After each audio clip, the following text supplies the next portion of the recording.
Hello YouTube, this is Carl Watson with Team Rogue. I'm here today shooting a video on the Tenyis.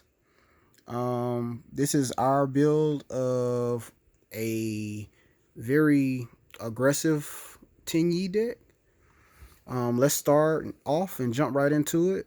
First up is the monsters. We're going to start off with Tenyi Spirit Ashina.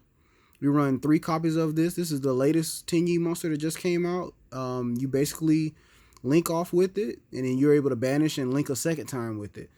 It does lock you into worm monsters, but it is a boost for the deck. When you're running pure Tenyis, this card is nothing but a plus for you.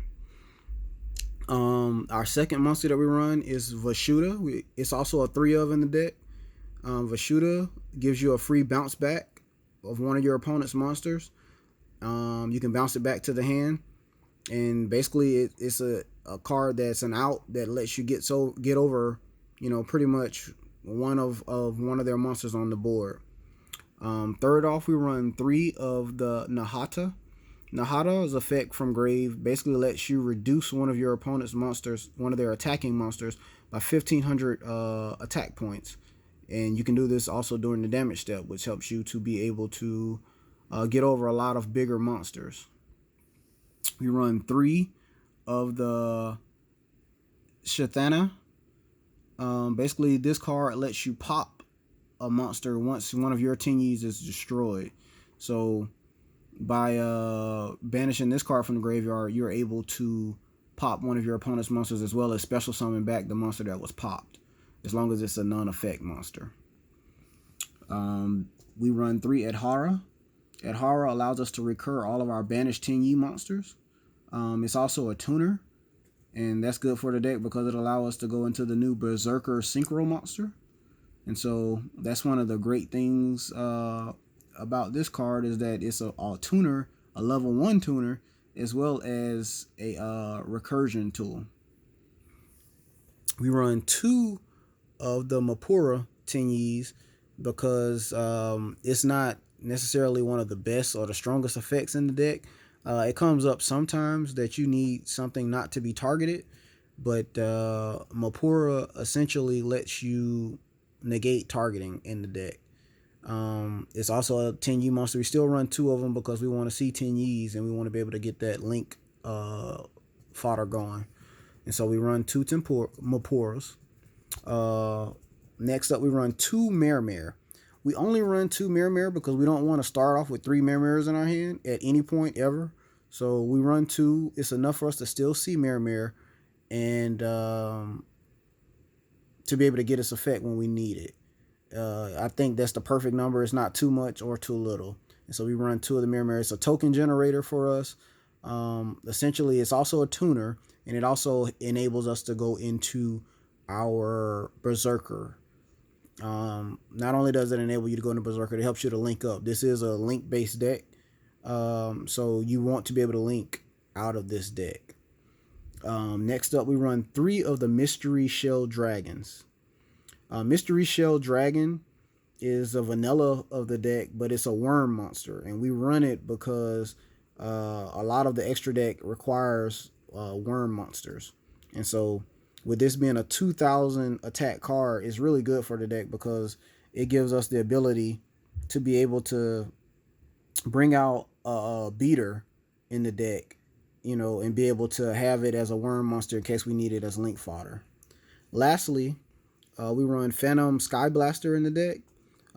For every monster that you control on the field, you can generate a token with this card when it's normal summon. So it's good. It's just an extender for the deck. You don't really normal summon that much, and for this card to be able to put extra tokens on the board, it really helps to progress your game state when you normal summon this card after doing everything else you're going to do in the turn. All right, that's it for the monsters. We're going to move right on into magic cards. First up, we do run 3 copies of the Tenyi Field Spell, Flawless Perfection of the Tenyi. I know a lot of builds aren't running this card at 3, if they're running it at all. I like it because it's the draw power for the deck. This card, every time your opponent, or the first time your opponent would special summon, it allows you to draw 2 cards.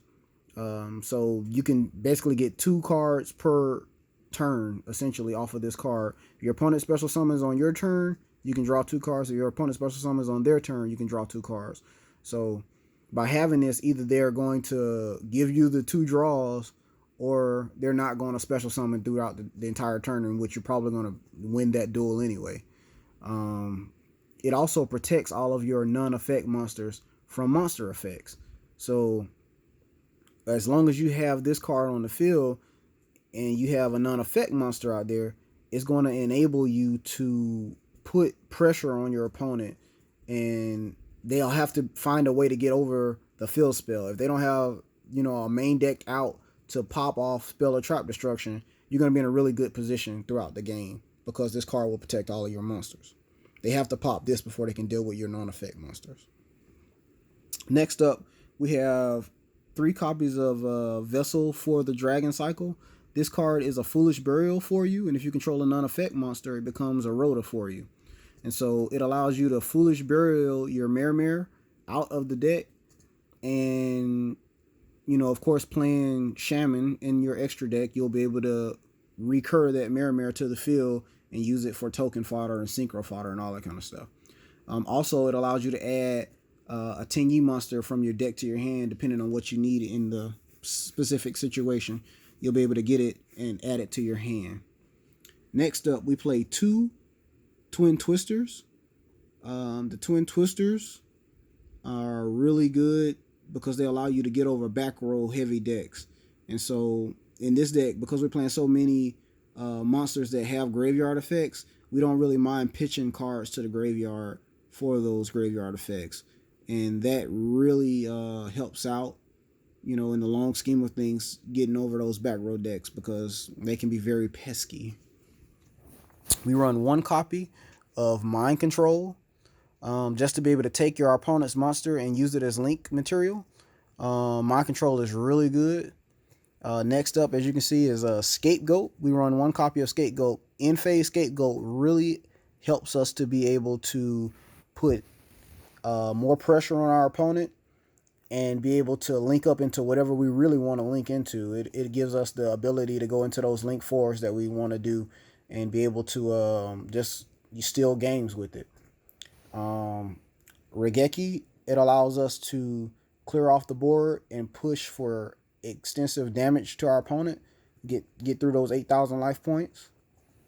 We got Unexpected Die, because we're running the 3 Mystery Shell Dragons. That Unexpected Die, when you start with it, it's just an extra extender. It's a really good card to extend your board, going first or going second, as long as you don't have any monsters on the board. It's a free summon. Monster Reborn.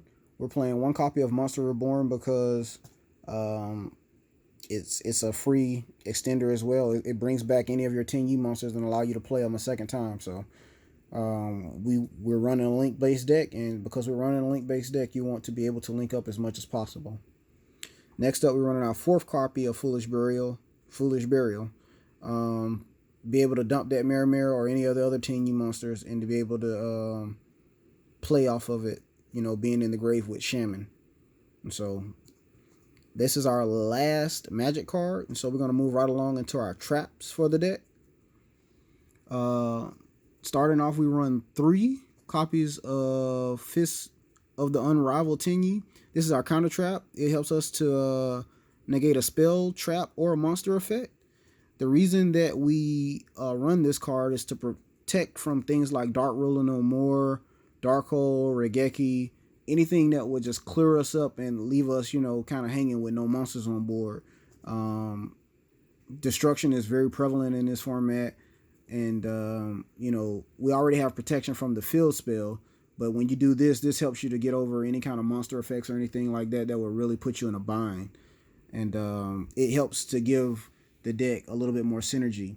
Also, if this card is destroyed, if someone attempts to pop it in the back row with a Twin Twister or any kind of back row destruction, it specials out an extra non-effect monster from the extra deck. In our build, we're playing, a lot of non-effect monsters, so it gives you a free summon from your extra deck if this card gets popped, putting a lot of pressure on your opponent. And lastly, we run 3 Waterfall of the Dragon Soul. This is a searcher or a rota for the deck. It allows you to be able to just tutor out anything you want to your hand as far as the deck is concerned. All of your monsters are worms, and in this deck, it allows you to add 1 worm monster from your hand. Also, if your monsters would be, blown up or taken off the field, you can chain to those effects and allow yourself to tribute those monsters, and then basically get that number of monsters as draw from the deck. You can draw that number of cards, the number that was sent to the graveyard, and then add 1 to that. So if you send 2 cards, 2 worm monsters to the graveyard, you're able to draw back 2 cards from the deck. And so that's the main deck for Tenyis. Let's clear up a little bit of this.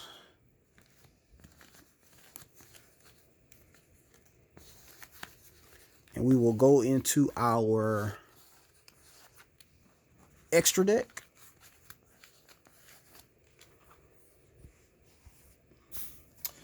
So starting off for the extra deck, we do run 3 copies of Monk of the Tenyi. This is our starter, our link starter. Basically, for all of the Tenyi monsters, you can link them off and go directly into this.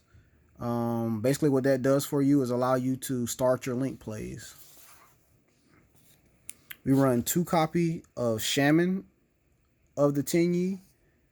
Shaman allows you to pitch 1 and bring 1 back from the grave. You can pitch a card from your hand and bring back a monster from your graveyard, which is really good.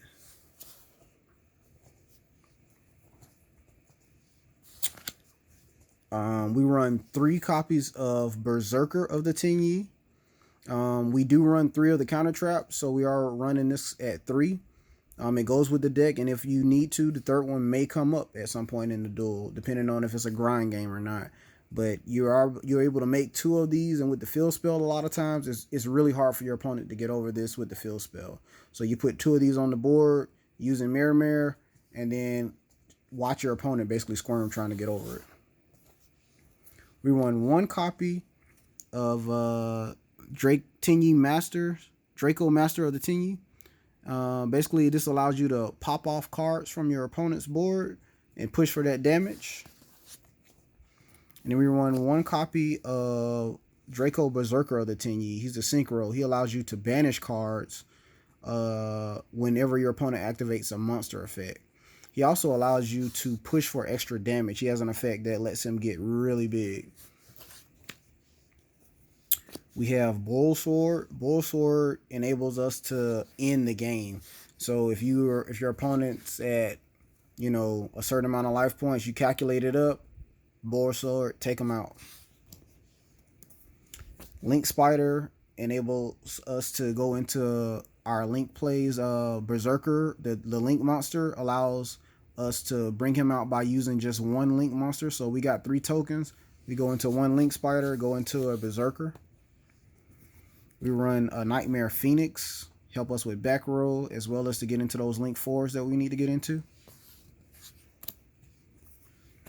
1 Lampharnagus, because it's a non-effect monster. It is generic. It takes 2 monsters, meaning tokens, monsters, or whatever you need to get into, to help us to go into higher link monsters.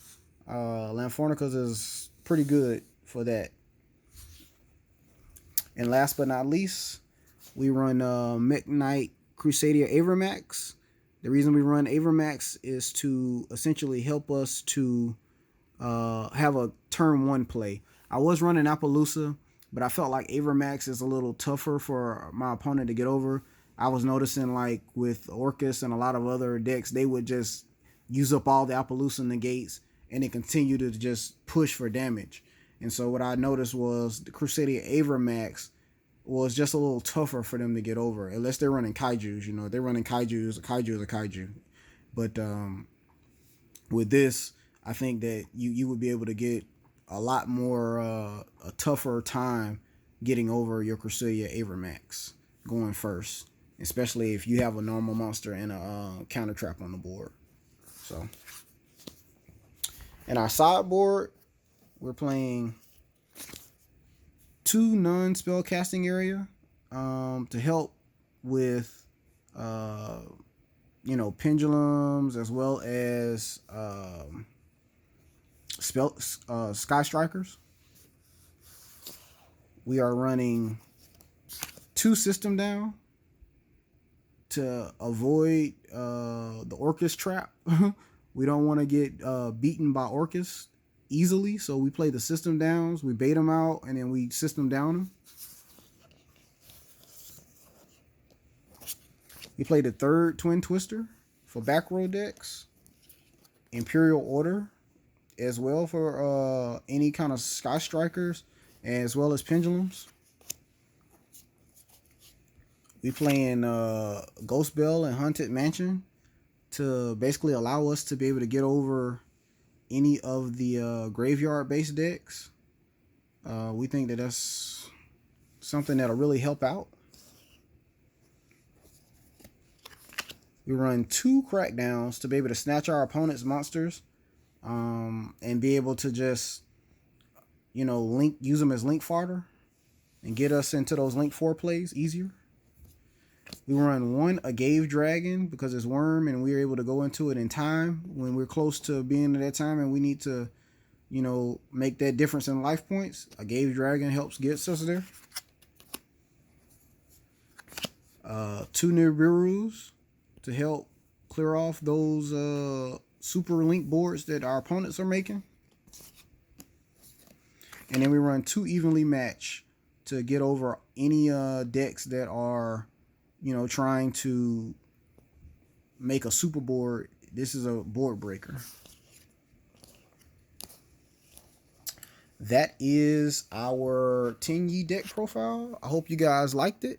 Let me know what you think. Give me a like in the bottom of the box, and show me some comments and tell me what you think about the deck profile. Thank you. Later. Peace.